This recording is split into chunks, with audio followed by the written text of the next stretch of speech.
If I tell you that right now, what you are feeling, your identity, your name, your relationships, your struggles, none of it has any inherent meaning.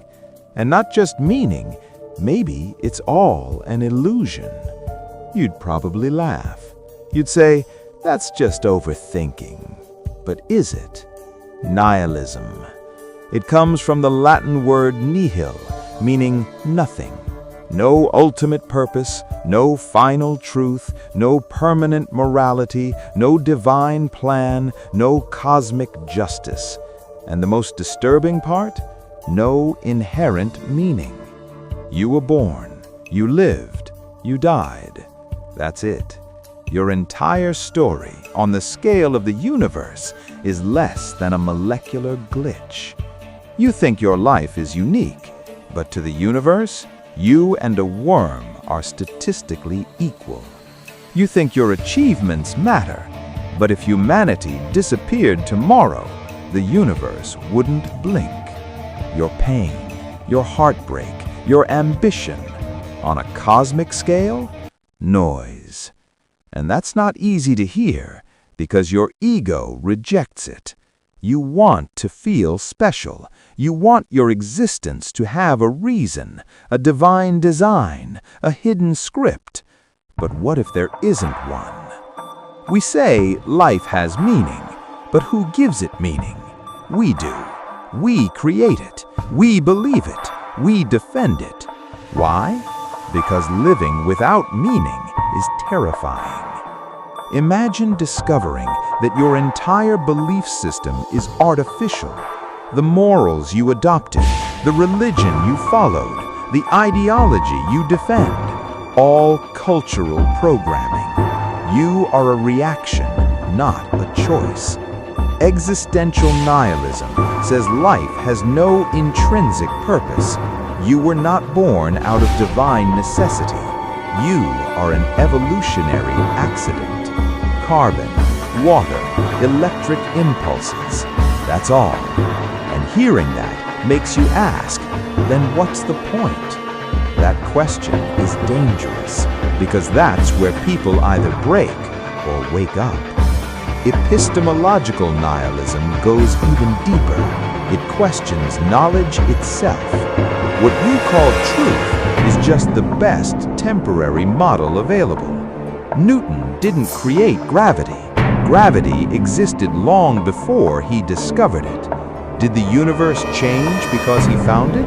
No, only our understanding changed, and even that understanding is incomplete. Science doesn't give proof, it gives the best explanation so far, which can change tomorrow. History proves this.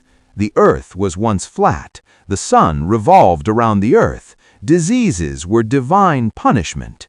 Every era believed it knew the truth. Every era was wrong. So how certain are you that your certainty is correct? Knowledge evolves, and what evolves is never absolute.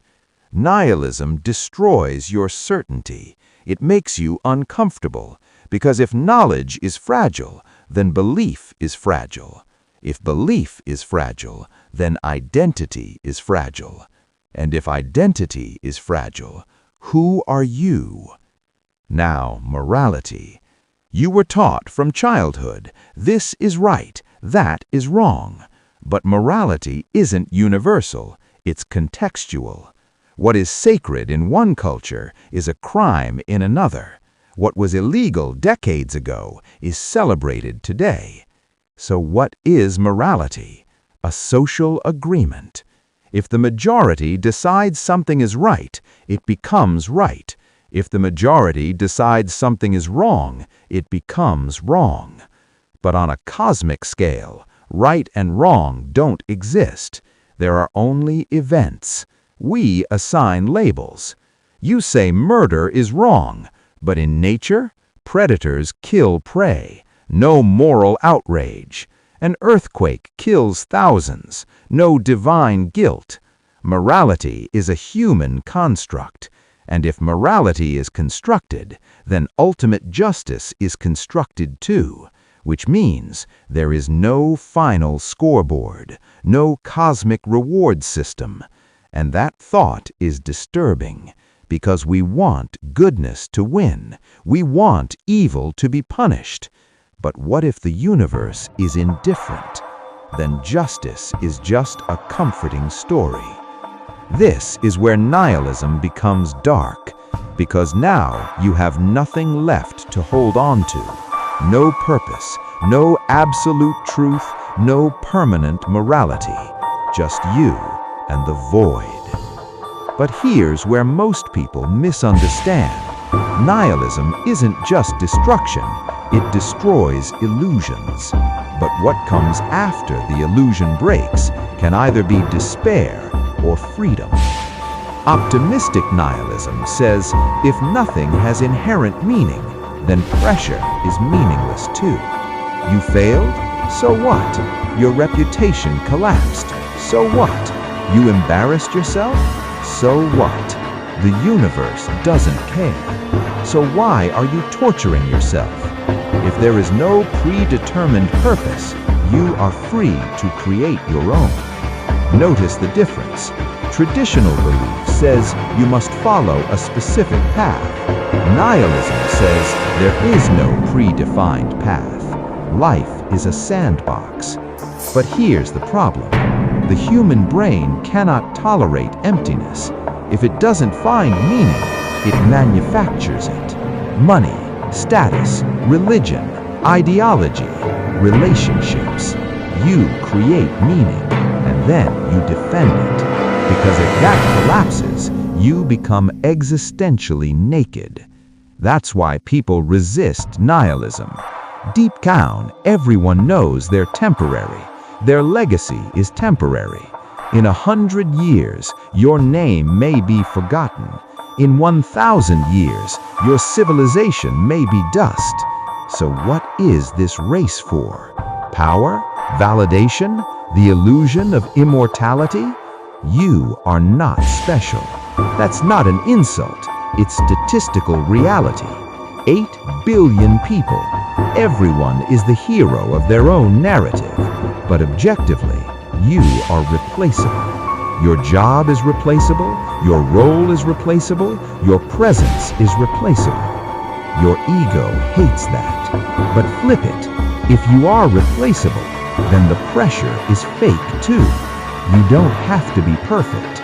You are not the central character of the universe. You are simply experiencing. Meaning is constructed. Experience is raw. Nihilism teaches you certainty is fragile. Morality is contextual. Purpose is optional. Existence is accidental. But there is beauty in accident, because accident isn't controlled. And control is mostly an illusion. You cannot control everything. You can only control your response. And maybe that's the only subtle meaning, accepting meaninglessness. When you accept that there is no ultimate meaning, your anxiety softens. You stop obsessing over the future. You stop being chained to the past. You become grounded in the present, because the present is all there is. No cosmic script, no hidden judge, no final verdict. Just this moment and awareness. Nihilism is dangerous. It destroys weak foundations. But if your mind is strong, it becomes liberation. You are not inherently meaningful. You are not inherently meaningless. You are possibility. You can assign meaning, just don't make it absolute. Rigid meaning shatters.